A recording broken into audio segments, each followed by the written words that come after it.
오늘 세 가지로 살펴볼게요. 첫 번째, 나에게는 권리가 있다. 이게 1절부터 11절까지의 내용이거든요. 두 번째, 하지만 그 권리를 내가 다 사용하지는 않았다. 12절로 18절까지의 내용입니다. 그리고 세 번째, 왜 다 사용하지 않았니? 라는 이 질문에 대해서 사도 바울이 이렇게 대답합니다. 더 많은 사람을 얻기 위해서 내가 권리를 다 쓰지 않았어. 이게 19절로 27절까지예요. 이게 오늘 본문의 내용 전체입니다. 아주 명확합니다. 자, 첫 번째, 내게는 권리가 있다. 여러분, 오늘 본문 이제 뒤에서 보겠지만 자신이 가지고 있는 권리들을 쫙 얘기를 해요. 근데 여러분 잊지 마십시오. 왜 이걸 말할까? 왜 자신이 가지고 있는 권리를 말할까요? 나 이런 사람이야. 야, 나 이 정도 권리는 가지고 있어. 그러니까 나 우습게 보면 안 돼. 이 얘기를 하려고 하는 것일까? 물론 그렇진 않죠. 왜 자신이 얼마든지 누릴 수 있는 권리들을 말하고 있을까? 그것은요, 자신에게 주어진 책임을 다 했기 때문이에요.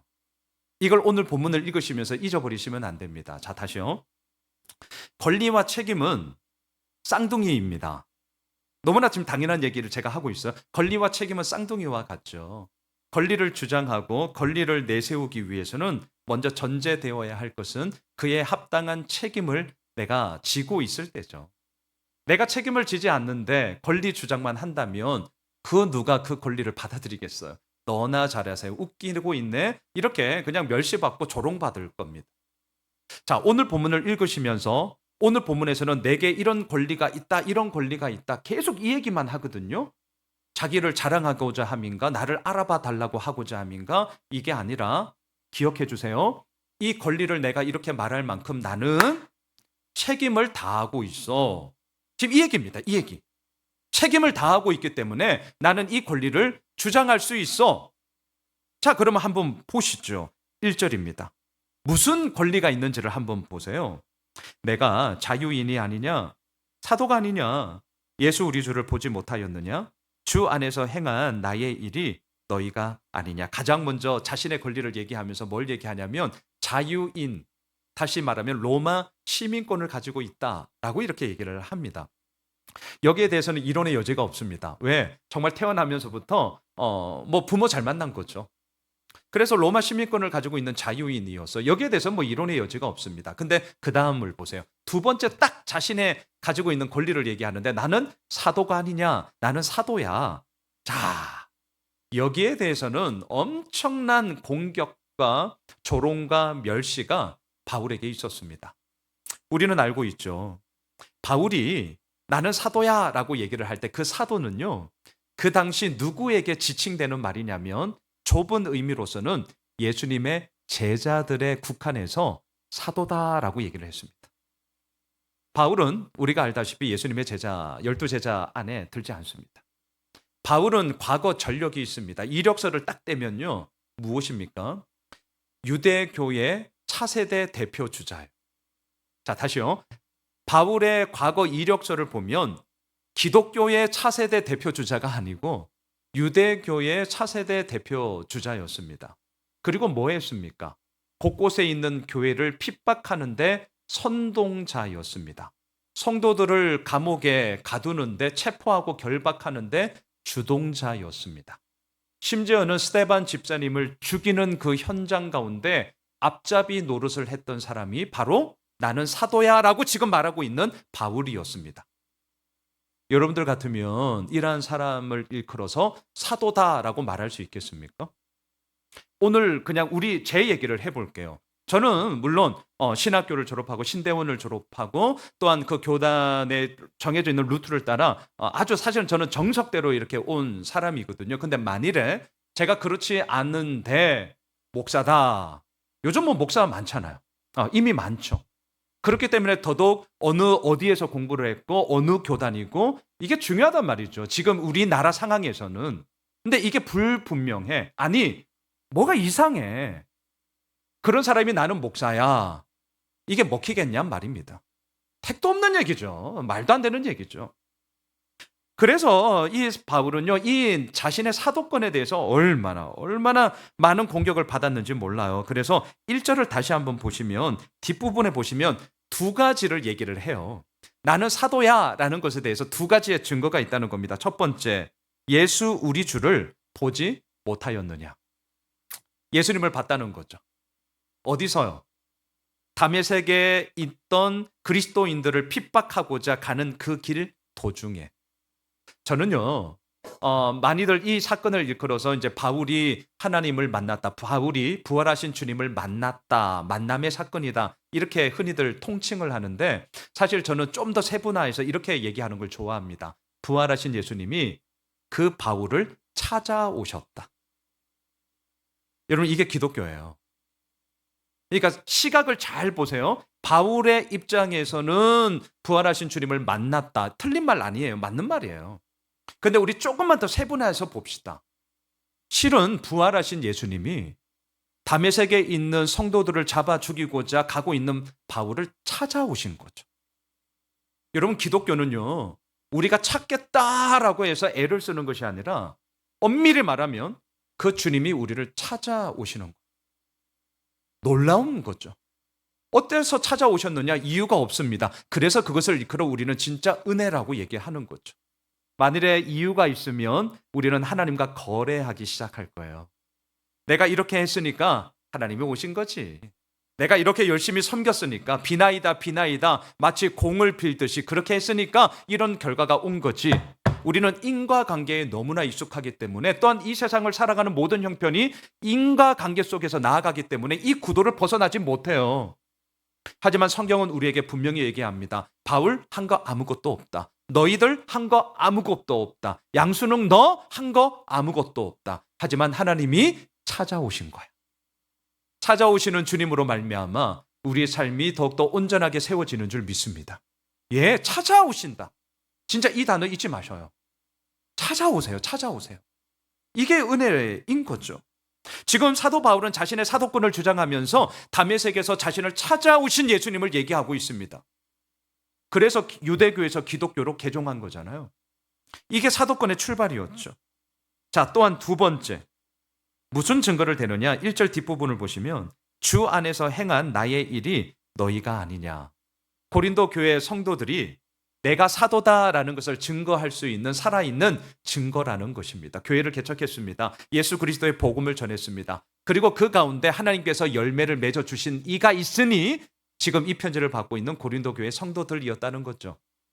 그래서 얘기를 하는 겁니다. 너희들은 내가 사도다라는 것에 있어서 살아있는 증거다. 오늘 보면 2절을 보십시오.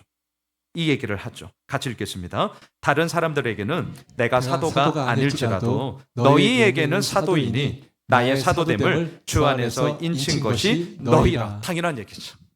당연한 얘기죠. 예수 그리스도의 복음을 전함으로 말미암아 인간적인 정에 이끌린 게 절대 아니에요. 예수 그리스도의 복음으로 말미암아 정말 나에게는 아무 이유가 없구나. 찾아오시는 주님, 찾아오시는 하나님의 그 은혜로 인해서 내가 진짜 살아가는 거구나. 우리 어떻게 예수 믿게 되었습니까? 내 힘으로 다 될 것 같았으면 이 자리에 아무도 없죠. 우리 안 되니까, 나의 무능함을 아니까, 나의 연약함을 아니까 그 가운데 진짜 내 힘으로 안 되는구나. 천부여 의지 없어서 두 손 들고 주님 앞에 나아옵니다. 그 모습으로 우리가 이 자리 나온 것 아니겠습니까?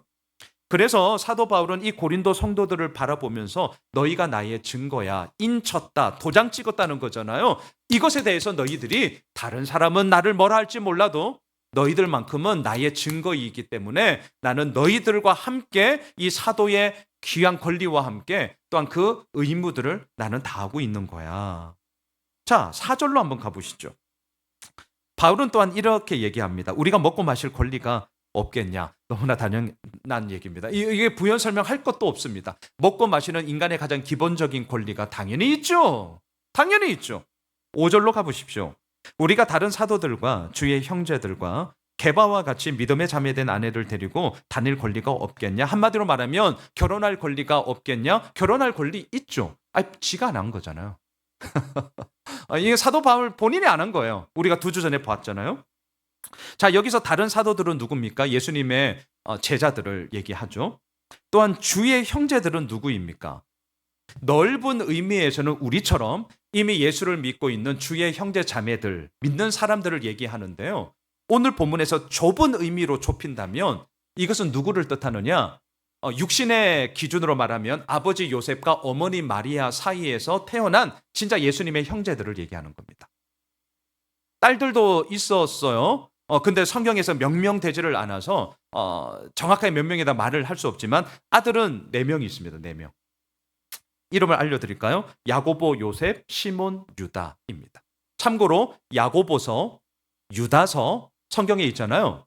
제가 이거는 한 3, 4년 전에 이미 다 강해를 했는데 예수님의 친형제들이 쓴 성경이에요. 참고로. 자, 지금 주의 형제들을 얘기하고 있고요. 또 5절 뒤에 보시면 게바, 베드로를 얘기합니다. 베드로는 주의 사도들에 포함되는 사람임에도 불구하고 특별히 따로 떼어놨어요. 왜 그렇게 했느냐? 고린도 교회의 영향력이 엄청 컸잖아요. 4개의 분파로 나뉘어진 가운데 한 분파가 게바파일 정도로 엄청난 영향력을 줬단 말이죠. 근데 지금 뭔 얘기를 합니까? 그네들은 다 결혼을 해서 아내를 데리고 다니면서 그렇게 동력을 하고 있다. 나도 얼마든지 결혼을 할 수 있고 또한 아내와 함께 동력을 할 수 있음에도 불구하고 나는 그러한 권리를 쓰지 않았다. 뭐 이 얘기하고 있습니다. 6절로 가보시죠. 우리 같이 한번 읽겠습니다. 어찌 나와 바나바만 일하지 아니할 권리가 없겠느냐. 여러분 이중 부정은 강한 긍정이에요. 대개 말을 돌려서 얘기한 거예요. 한마디로 뭐죠? 일하지 않을 권리가 나한테 있다 이 얘기죠. 자, 여러분 여기서 일이라는 것은 이런 겁니다. 오늘날 대한민국 저처럼 이제 이 목사들 참 많죠. 그런데 통계에 의하면 이게 정확하지는 않지만 그렇다고 해서 또 터무니없는 건 아닌데요. 50% 이상이 이중 사역을 합니다. 그러니까 주말에는 또 짬짬이는 이렇게 여러분들이 익히 알고 있는 목사로서의 사역을 하고 있고요. 하지만 또 먹고 사는 생계를 위해서 또 일상 평일에는 또 다른 일을 통하여서 생계벌이를 하는 목사님들이 이미 우리 한국교회는 50%가 넘습니다. 이미 50%가 넘어요. 사실 훨씬 더 넘을 거예요. 자, 지금 뭔 얘기를 하는가 하면 바울이 얘기합니다. 바울과 바나바, 우리는 일하지 아니할 권리가 있다. 다시 말하면 이중 사역을 할 필요 없이 교회에서 재정 지원을 하는 것으로 우리는 얼마든지 사역을 할 수 있다. 지금 그 얘기예요. 근데 참고로 이들은 텐트 메이커로서 생활비를 이제 충당하면서 그렇게 이중 사역을 했잖아요. 자, 7절을 한번 보세요. 그러면서 뭔 예를 드냐면 7절을 보셔요. 누가 자기 비용으로 군 복무하겠니? 누가 포도를 심고 그 열매를 먹지 않겠냐? 누가 양떼를 기르고 그 양떼의 젖을 먹지 않겠냐? 당연한 얘기죠. 근데 이 얘기를 하는 이유가 뭡니까? 나의 땀 흘림에 대한 정당한 보상, 정당한 사례, 정당한 월급은 말 그대로 정당한 거다. 지금 여러분들 다 그냥 보면 이해가 되는 거고 납득이 되는 얘기예요. 제가 기록을 봤거든요. 당시 가르치는 자들, 이 가르치는 자들이 생활을 어떻게 했을까 궁금하시잖아요. 지금처럼 더 체계적이지 않았을 거니까. 하지만 누군가는 가르치고 배우는 이제 학교들이 있잖아요. 물론 이 당시에도 있었고 그 가르치는 선생님들, 교사, 뭐 목회자들도 이제 가르치는 직군이니까 그들은 어떻게 생활을 했을까? 크게 4가지예요. 첫 번째, 그냥 학교를 예를 들게요. 오늘도 마찬가지지만 학생들로부터 받는 수업료. 지금도 이제 그렇잖아요. 등록금. 그 등록금을 가지고 그 이제 일정 부분들을 가르치는 선생님들, 교사들에게 월급을 준 거죠. 두 번째, 아주 재력 있는 후원자들로부터 후원을 받는 거였습니다. 그러니까 지금하고 똑같아요. 달라진 게 없습니다. 자, 세 번째, 이게 되게 안타까운 건데 그 당시에는 국어를 했어요. 이제 너무 좀 슬프죠. 국어를 했습니다. 국어를.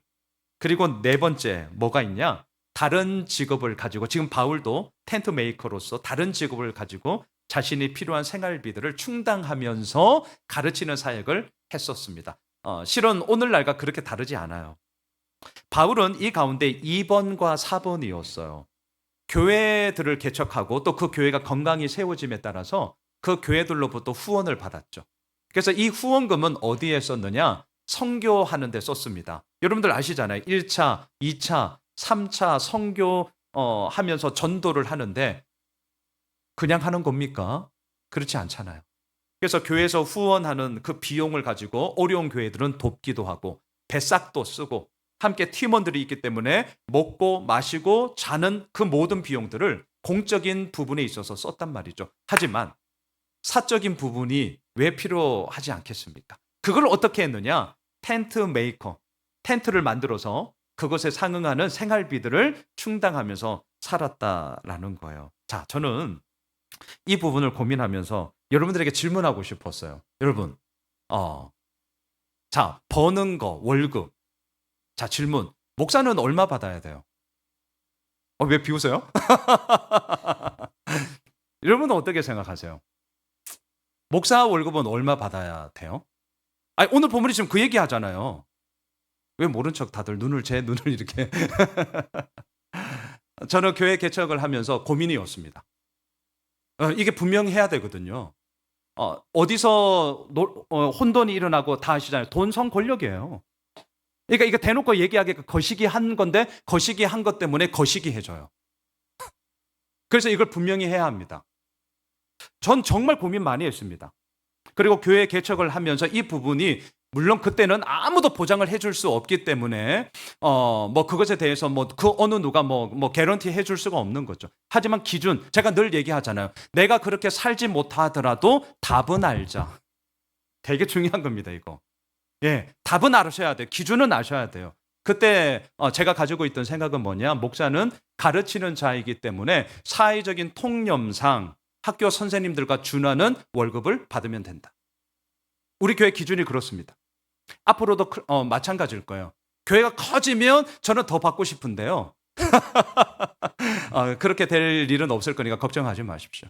예, 그래서 교회 학교 선생님들의 준하는 만큼 교회는 그렇게 가야 된다. 목회자들의 사례는 그렇게 가야 된다. 왜? 가르치는 자니까. 자, 지금 사도 바울이 그 얘기를 하고 있어요. 자, 이처럼 바울은 자신에게 있는 권리들을 쫙 나열하고 있습니다. 잊지 말아주세요. 이 권리를 주장하는 것은 나 잘났다, 나 이만큼 해, 이걸 주장하고자 함이 아니라 그만큼 나는 내게 주어진 책임을 다하고 있다, 이걸 얘기하는 겁니다. 자, 그러면서 11절을 보십시오. 첫 번째 단락을 질문하는 것으로 맞춰요. 자, 11절 한번 같이 읽어보실까요? 시작. 우리가 너희에게 신령한 것을 뿌렸은즉 너희의 육적인 것을 거두기로 과하다 하겠느냐. 여기서 신령한 것은 예수 그리스도의 복음입니다. 그리고 육적인 것은 얼마든지 할 수 있는 권리를 의미해요. 자, 그러면 무엇입니까? 나에게 이러한 권리들이 있는데 이러한 권리들을 요구하는 것이 과하냐? 질문으로 맞춰요. 어떠세요? 뭐라고 답하시겠습니까? 이러한 권리들을 요구하는 것이 과한 요구입니까? 아니죠. 누가 봐도 이건 정당한 요구예요.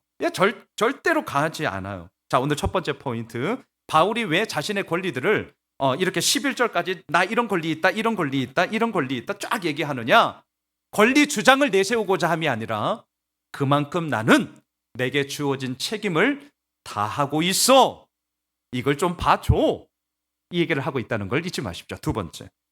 하지만 그 권리들을 다 사용하지는 않았습니다. 오늘 본문 12절을 보십시오. 다른 이들도 너희에게 이런 권리를 가졌거든 하물며 우리일까 보냐. 그러나 우리가 이 권리를 쓰지 아니하고 범사에 참는 것은 그리스도의 복음에 아무 장애가 없게 하려 함이로다. 그렇습니다. 나는 이런 권리가 있다. 당연히 쓸 수 있다. 하지만 그 권리를 다 쓰지 않았다. 12절, 15절, 18절에서 무려 이 얘기를 3번이나 반복하고 있어요. 여기서 오해는 하지 마셔요. 권리를 아무것도 쓰지 않았는가? 그렇지는 않습니다. 제가 일전에 말씀드렸잖아요. 법정 다툼의 이야기 속에 사도 바울은 자신의 권리를 썼습니다. 나 로마 시민권자다 썼어요.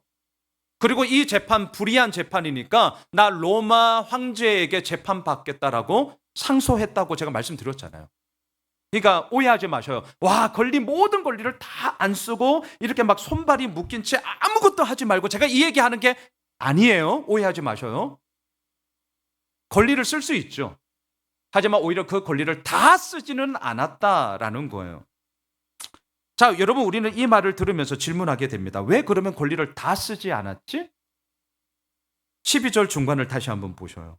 답이 분명합니다. 그러나 우리가 이 권리를 쓰지 않고 범사에 참는 것은 그리스도의 복음에 아무 장애가 없게 하려 합니다. 범사에 참는다. 우리가 되게 싫어하는 단어죠. 저는 이거 싫어합니다. 참는다. 언제까지 참아야 돼요? 이 참는다라는 원어를 제가 보니까 스테고라는 헬라어였는데 지붕을 덮다라는 뜻이더라고요. 그래서 되게 궁금했습니다. 그냥 참는다라는 다른 헬라어들도 많은데 왜 지붕을 덮다라는 단어를 이렇게 썼을까? 근데 한번 상상해 보세요. 우리 한 지지난주 눈 막 폭설이 왔을 때 지붕이 있음으로 말미암아 우리는 얕은 눈을 피할 수 있었습니다. 한낮, 요즘 지구 온난화로 인하여서 얼마나 그 태양빛이 막 강렬하게 내리쬐입니까? 지붕이 있음으로 말미암아 그 태양빛을 그래도 우리가 피할 수 있습니다. 비바람이 붑니다. 비가 몰아칩니다. 폭풍우가 옵니다. 그래도 지붕이 있음으로 인해서 우리는 그것을 피할 수 있습니다. 참는다는 것이 마치 이런 것이구나. 그 어떠한 상황이든지 간에 그것을 감수하고 그리고 묵묵히 견디면서 갈 때에 이것이 바로 참는 것인데 그것의 궁극적인 목적은 뭐냐? 12절 말미에 얘기하잖아요. 복음에 아무런 장애가 없게 하고자 합니다. 예수 그리스도의 복음을 전하는 통로로서 내가 서 있는데 행여라도 나의 흠과 나의 약점과 나의 그릇됨으로 말미암아 내가 전하고 있는 이 복음에 장애가 있다면, 누를 끼친다면 그러면 안 되기 때문에 내게 있는 권리를 내가 다 쓰지 않은 거다. 15절 보세요. 계속 이 얘기하여. 자, 15절 보세요. 그러나 내가 이것을 하나도 쓰지 아니하였고 또 이 말을 쓰는 것은 내게 이같이 하여 달라는 것이 아니라 내가 차라리 죽을지언정 누구든지 내 자랑하는 것을 헛된 대로 돌리지 못하게 하리라. 여러분, 이 15절을 잘 보시면 바울의 마음이 보이세요? 내가 이같이 말하는 것은 나에게 뭘 달라고 하는 게 아니다. 오해하지 말아라. 네. 여러분, 오해하시면 안 됩니다. 오늘 본문에서 사도 바울이 자신의 권리를 쫙 얘기하는 것은 알아달라고 하는 거구나. 야, 이렇게 돌려까기 하네. 절대 그거 아니에요. 그래서 15절에 얘기하면 내가 이같이 말하는 거는 달라고, 뭘 좀 나를 달라고, 나를 알아달라고 하는 게 절대 아니다. 오해하지 마라. 그 얘기해요. 그러면서 16절을 보십시오. 내가 복음을 전할지라도 자랑할 것이 없으면 내가 부득불할 일임이라. 만일 복음을 전하지 아니하면 내게 화가 있을 것이로다. 제가 볼 때는 사도 바울이 자랑할 게 참 많은 사람입니다. 그럼에도 불구하고 나는 자랑할 것이 없다라고 얘기합니다. 겸손 떠는 걸까? 그냥 의뢰이 하는 말일까? 물론 그건 아닙니다. 궁금했어요. 도대체 왜 자랑할 것이 내가 볼 때는 많은데 자랑할 것이 없다라고 말할까? 이건 정말 찐일 텐데, 진심일 텐데 왜 이렇게 말을 할 수 있을까? 저는 묵상하다가 제가 내린 답은 이겁니다. 그것은 사도로서 복음을 전하는 그 출발점이 자신의 의지로 시작한 것이 아니라 찾아오신 주님께서 허락하여 주신 부르심 때문에, 다시 말할까요? 나에게 아무 원인이 없어요. 그 모든 원인의 시작은 오직 나를 부르시는 하나님께만 있기 때문에 나는 자랑할 게 없는 거예요. 나에게 근거가 없기 때문에 자랑할 게 없는 거예요. 그 생각으로 17절을 보십시오. 자, 저는 이 구절이 오늘 본문에서 너무너무 중요하다고 생각하거든요. 여러분, 그래서 17절 우리 같이 한번 읽으실까요? 시작. 내가 내 자의로 이것을 행하면 상을 얻으려니와 내가 자의로 아니한다 할지라도 나는 사명을 받아. 자, 여러분, 이 구절을 잘 보세요. 우리의 모든 시작은 하나님의 부르심으로 시작된 거. 이게 전제거든요. 자, 하나님이 우리를 부르셨어요. 그 부르심 가운데 17절 잘 보세요. 내가 내 자의로.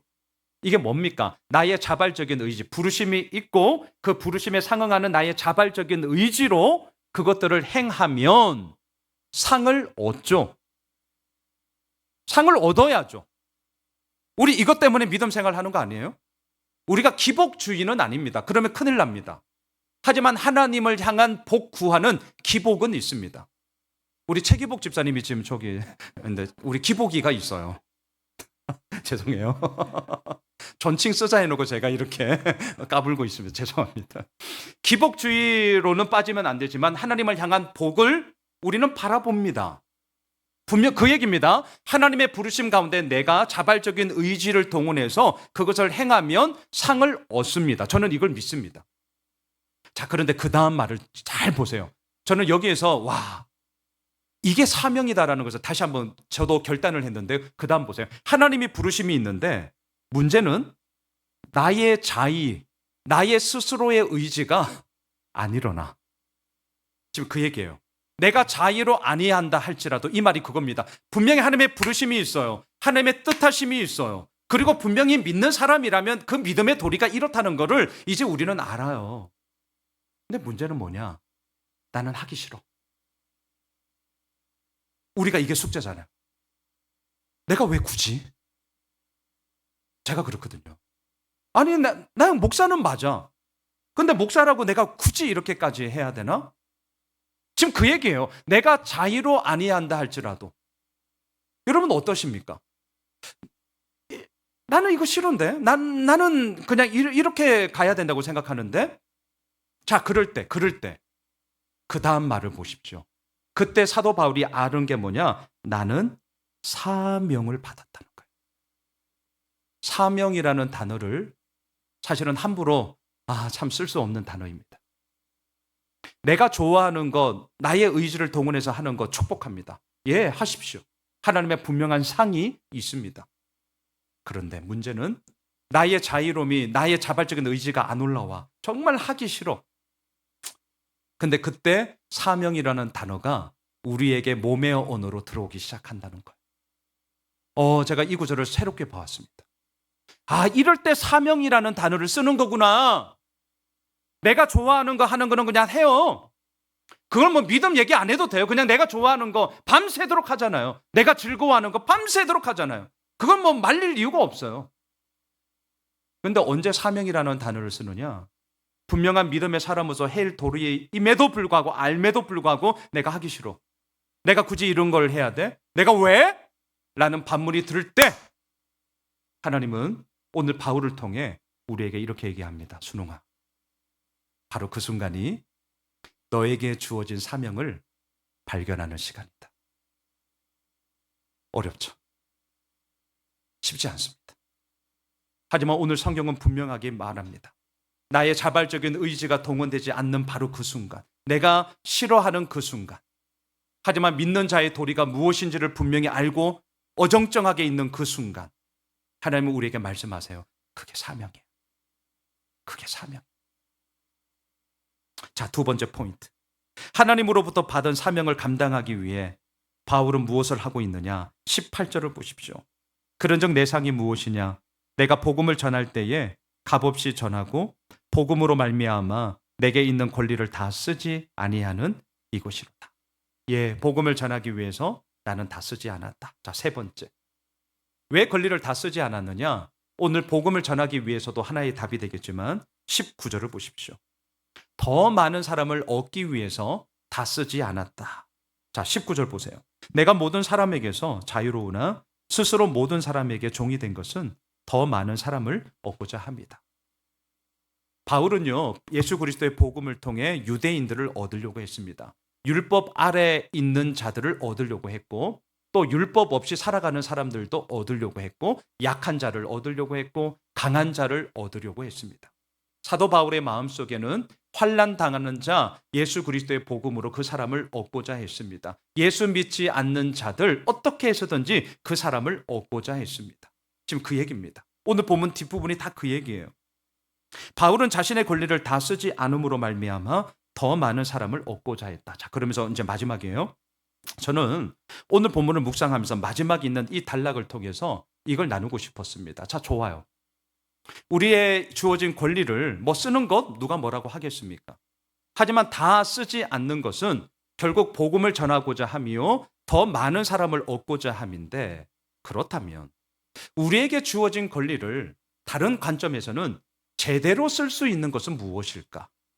자, 다시요. 우리에게 있는 권리를 쓰지 마 이런 접근법도 있다면 반대로 어떻게 하면 잘 쓸 수 있을까?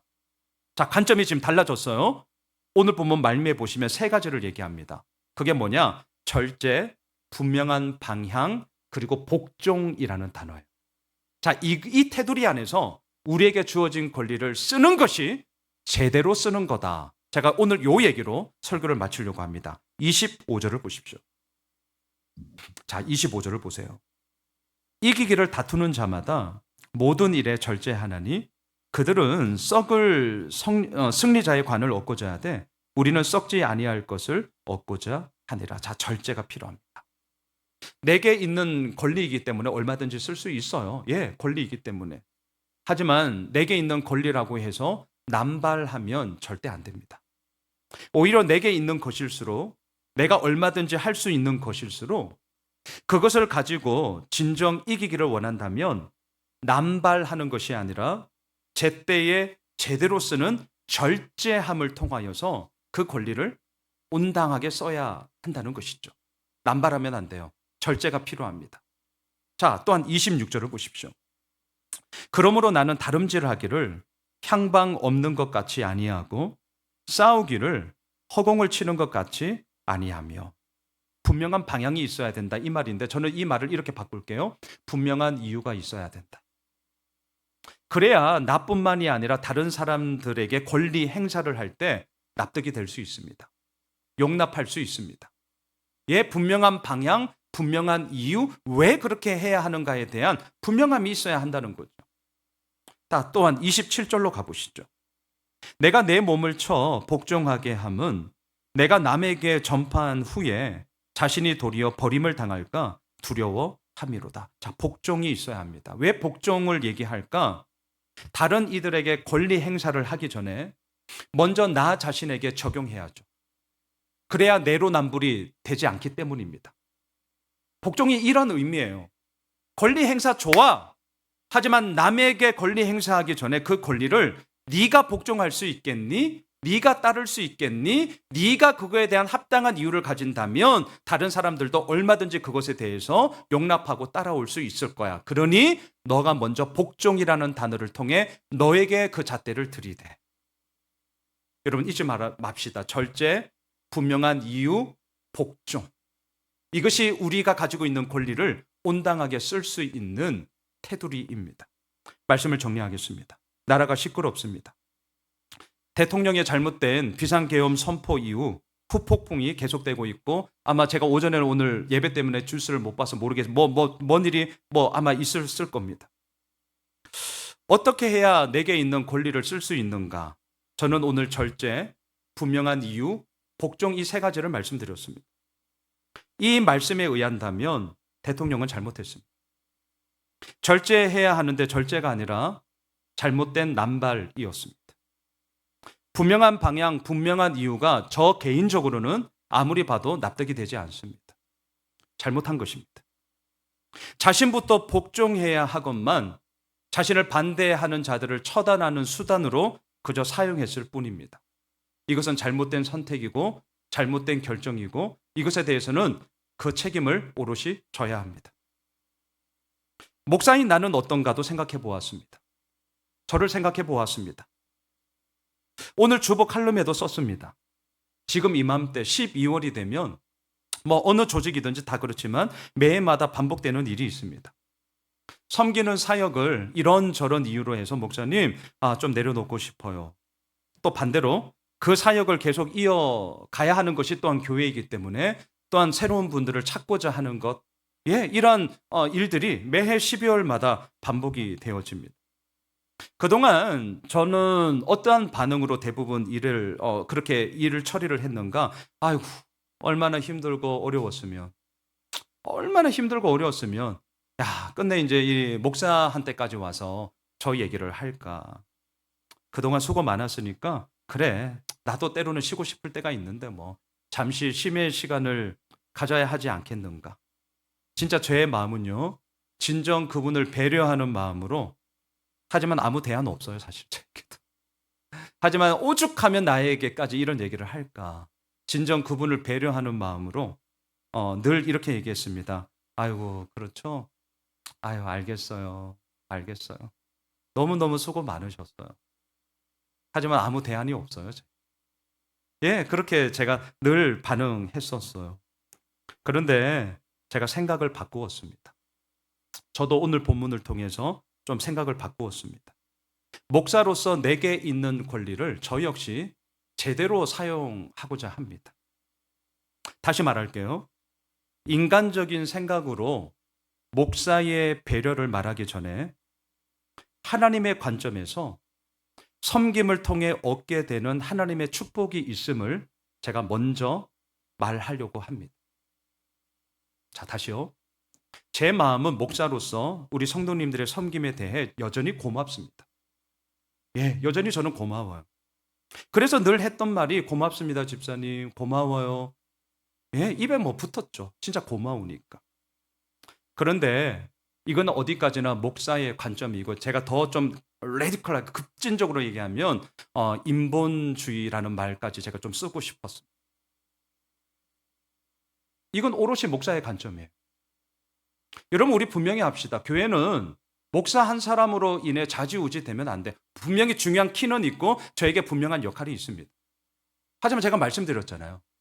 예수 호미실 교회의 목사의 영향력은 사실 줄어들어야 됩니다. 그리고 하나님의 하나님 되신만이 이 자리에 계신 모든 분들에게 속된 말로 직통 계시, 좀 위험할 수 있지만 제 말의 의미를 좀 이해해 주십시오. 하나님 앞에서 우리가 하나님의 사람으로 살아가며 그 이야기가 펼쳐져야 합니다. 정말이에요. 저는 그런 교회를 꿈꿉니다. 정말 목사의 관점에서는 여전히 고맙고, 얼마나 힘들었으면 그 얘기를 할까? 오케이, 목사의 배려가 나가요, 여전히. 하지만 저 하나님의 관점으로 저 역시 바로 서려고요. 하나님은 우리들의 섬김에 대해서 뭐라고 얘기할까? 고민 많이 했습니다. 그리고 저는 이런 답을 얻었습니다. 얘야, 나의 복을 받는 자리에 온 것을 환영한다. 축복한다. 자, 지금 관점의 차이가 보이십니까? 목사의 관점에는 여전히 고마워요, 여러분. 하지만 여기에 저 머물지 않겠습니다. 하나님의 관점에서 봅시다. 예수를 믿는다는 게 뭐죠? 교회를 다닌다는 게 뭐죠? 단지 일요일 날 오전 9시 반 우리 교회 11시 20분 예배 땡? 그게 예수 믿는 겁니까? 그거는 하나의 일부분일 뿐이죠. 정말 우리의 모든 삶의 출발점이 어디에 있는 것입니까? 신본주의가 우리 되어야 하는 것 아니에요? 진짜 하나님의 관점에서 우리가 모든 이야기들을 해야 되는 것 아니에요? 저는 오늘 본문을 통해서 제가 너무나 찔렸고 제가 너무나 잘못하고 있다는 것을 저는 알게 되었습니다. 하나님은 우리에게 말씀하세요. 우리가 섬기는 그 자리를 통하여서 우리를 힘들고 어렵게 하려고 하는 것이 아니라 바로 그 자리가 하나님의 축복을 받는 영광의 자리라는 것을 지금 우리에게 말하고 있습니다. 저는 그래서 결단했습니다. 목사의 배려가 너무 빨리 나가지는 않을 거다. 예, 목사의 배려가 너무나 빨리 나간 나머지 성도님들이 섬김의 자리를 통해 하나님으로부터 받는 복을 받으셔야 돼요. 그래야 됩니다. 하나님으로부터 받는 복을 누리게 되는 그 순간 우리의 삶은 완전히 바뀌는. 내가 그걸 경험한 사람인데 어찌하여서 인간적인 생각으로 그 하나님의 복을 내가 차단하는 것인가? 저도 저에게 주어진 권리를 제대로 쓰고자 합니다. 사랑하는 예수 오미실 가족 여러분, 잊지 말아 주십시오. 섬김의 자리는 하나님의 복을 받는 영광의 자리예요. 진짜입니다. 섬기고 계십니까? 축하합니다. 축하드립니다. 섬김에 망설이고 계십니까? 주저하지 말아 주십시오. 그 축복이 우리를 기다리고 있습니다. 바라기는 내게 있는 권리, 더 많은 사람들을 얻고자 함입니다. 더 많은 일들을 하고자 함입니다. 하지만 잊지 맙시다. 정말 써야 할 곳에 제대로 쓰는 그러한 권리 주장을 통해서, 그리고 그에 상응하는 책임을 다함을 통해서 우리가 하나님의 사람으로 온당히 섭시다. 우리 교회가 그러한 교회가 되도록 우리가 함께 힘을 썹시다. 그리고 더 나아가 이 나라가 그러한 하나님의 나라가 될 수 있도록 우리 각자의 자리에서 열심을 다하면서도 또한 기도함으로 주의 은혜를 구하는 우리 모두가 되길 주님의 이름으로 축복합니다. 다 함께 일어나셔서 내가 주인 삼은 모든 것